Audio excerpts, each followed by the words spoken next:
नमस्कार दोस्तों, मैं दिलीप कुमार। दोस्तों, बीपीएससी टीआरई-1 के सप्लीमेंट्री रिजल्ट को लेकर पटना हाई कोर्ट में जो केस चल रहा था, उस सिलसिले में पटना हाई कोर्ट ने कल बीपीएससी से जवाब मांगा है। टीआरई-2 में सप्लीमेंट्री रिजल्ट को लेकर भी केस चल रहा है। यानी टीआरई-1 में जो सप्लीमेंट्री रिजल्ट कुछ दिया गया था, लेकिन सभी सीटों पे सप्लीमेंट्री रिजल्ट नहीं दिया गया था। जो खाली रह गई थी, जितने भी सीटें खाली थी, उन सभी पे सप्लीमेंट्री रिजल्ट आना था, लेकिन कुछ सीटों पे दे दिया गया और बाकी सीटें खाली रख दी गई टीआरई-1 में। टीआरई-2 में शिक्षा विभाग के तहत कोई भी सप्लीमेंट्री रिजल्ट नहीं दिया गया। यानी टीआरई-1 और टीआरई-2 में हजारों पद खाली हैं और सप्लीमेंट्री रिजल्ट की मांग अभ्यर्थी कर रहे हैं, टीआरई-1 में भी और टीआरई-2 में भी, और दोनों का केस चल रहा है। टीआरई-1 को लेकर कल पटना हाई कोर्ट में जो सुनवाई हुई, उसमें बीपीएससी से जवाब मांगा गया है। तो इस सिलसिले में हम आप लोग को ये बताना चाहते हैं कि कोई भी जब याचिका दायर होती है पटना हाई कोर्ट में या किसी भी हाई कोर्ट में, ऐसे मुद्दों पे केस होता है, तो जो संबंधित आयोग होता है, बोर्ड होता है या सरकार होती है, उससे पटना हाई कोर्ट हो या कोई भी राज्य का हाई कोर्ट हो या सुप्रीम कोर्ट हो, तो जवाब मांगती है। 2 सप्ताह में, 4 सप्ताह में, 6 सप्ताह में वो जवाब मांगा जाता है कि इस पे आप अपना जवाब प्रस्तुत कीजिए। अब बीपीएससी से टीआरई-1 के सप्लीमेंट्री रिजल्ट को लेकर पटना हाई कोर्ट ने जवाब मांगा है। अब बीपीएससी क्या जवाब देती है, तो उसको आप लोग को देखना होगा। जो भी इसमें पिटिशनर हैं, जो पिटिशनर के एडवोकेट हैं, तो जो पिटिशनर हैं आप लोग, उनको कम से कम इस चीज़ को ध्यान रखना होगा कि बीपीएससी क्या जवाब देती है। उसके एक एक वर्ड का आपको अध्ययन करना पड़ेगा और फिर उसका जवाब आपके एडवोकेट को पटना हाई कोर्ट में रखना पड़ेगा, तब जाकर आप केस जीतिएगा। तो ये जो पटना हाई कोर्ट ने कल जवाब मांगा, ये सामान्य प्रक्रिया है, ये हर केस में होता है कि कोई भी केस हुआ, याचिका दायर हुआ, तो उस पर संबंधित बोर्ड या आयोग से जवाब मांगा जाता है। तो इसलिए आप लोग को सतर्क रहने की ज़रूरत है। जो भी पिटिशनर हैं, टीआरई-1 के हों या टीआरई-2 के, आप लोगों को सतर्क रहना पड़ेगा कि बीपीएससी से जो जवाब पटना हाई कोर्ट मांगी है या टीआरई-2 में मांगा ही जाएगा। टीआरई-2 में भी जब केस चलेगा तो टीआरई-2 में भी यही होगा कि 4 सप्ताह या 3 सप्ताह या 6 सप्ताह के अंदर बीपीएससी को जवाब देना होगा।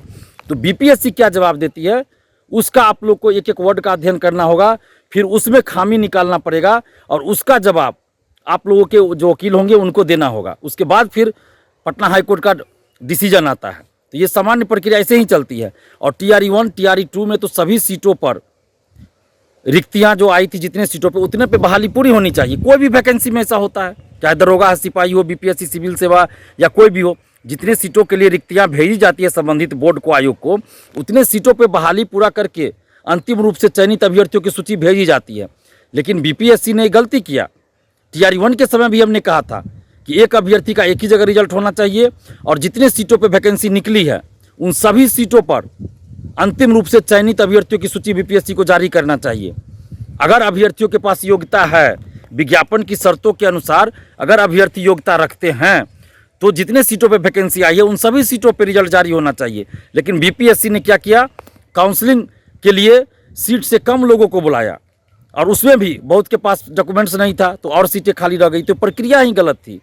ये जो सरकार ने हड़बड़ी दिखाई कि जल्दी जल्दी टीआरई-1 टीआरई-2 जल्दी जल्दी करना है, और बीपीएससी ने भी सरकार के कहने पे जो सरकार कहती गई करती गई, तो उसका खामियाजा आज हजारों अभ्यर्थियों को भुगतना पड़ रहा है कि सब कुछ रहते हुए, योग्यता रहते हुए उनको नौकरी नहीं मिली। कट ऑफ के बराबर है, फिर भी नौकरी नहीं मिली। तो ये तो बहुत बड़ा अन्याय है। टीआरई-1 और टीआरई-2 में, दोनों में मैं कह रहा हूँ कि जितने पदों पे वैकेंसी निकली थी, उतने पदों पे बहाली पूरी होनी चाहिए अगर अभ्यर्थी योग्यता रखते हैं। तो अभी भी जितनी सीटें खाली हैं, उन सभी पे सप्लीमेंट्री रिजल्ट टीआरई-1 का भी और टीआरई-2 का भी सरकार को जारी करना चाहिए। अगर सरकार ऐसा नहीं करते, पटना हाई कोर्ट में केस चल रहा है, ये अलग बात है, लेकिन सरकार अगर सप्लीमेंट्री रिजल्ट जारी कर दे, तो अभ्यर्थी को शौक नहीं होता है केस लड़ने का। ये तो मजबूरी में अभ्यर्थी कोर्ट गए हैं, अभ्यर्थियों का पैसा लग रहा है, समय लग रहा है। तो सरकार को चाहिए कि टीआरई-1 टीआरई-2 दोनों का, जितना भी सीट पे अभी रिक्ति रह गया, खाली रह गया, उन पे सप्लीमेंट्री रिजल्ट जारी कर दे, ताकि अभ्यर्थियों को न्याय मिल जाए। और टीआरई-1 में और टीआरई-2 में जो भी गड़बड़ी हुई है, फर्जीवाड़ा हुआ है, उन सब की जाँच की जाए। अगर ऐसा नहीं किया जाता है, तो आप तमाम अभ्यर्थियों से मैं अपील करेंगे कि आप लोग इस चुनाव नोटा बटन दबाइए, किसी भी नेता को वोट मत दीजिए। क्यों वोट दीजिएगा? जब आपके लिए कोई लड़ ही नहीं रहा है, तो आप किसी को वोट क्यों दीजिएगा? नोटा बटन दबाइए। और समस्तीपुर में अशोक चौधरी की बेटी को हराने के लिए, यानी कि हेलीकॉप्टर छाप को हराने के लिए, चिराग पासवान जी की पार्टी का वही चुनाव चिन्ह है, हेलीकॉप्टर ही। तो अशोक चौधरी की बेटी संभवी चौधरी को हराने के लिए आप जिसको वोट दे दीजिए, लेकिन संभवी चौधरी को वहाँ हराइए, क्योंकि अशोक चौधरी ने क्या कहा, TRE 3 का पेपर लीक नहीं हुआ, जबकि जांच एजेंसी ने, आर्थिक अपराध इकाई ने कह दिया था कि पेपर लीक हुआ है। उसके बाद अशोक चौधरी कैसे बोलते हैं, मंत्री हैं फिर भी बोल रहे हैं कि कोई पेपर लीक नहीं हुआ।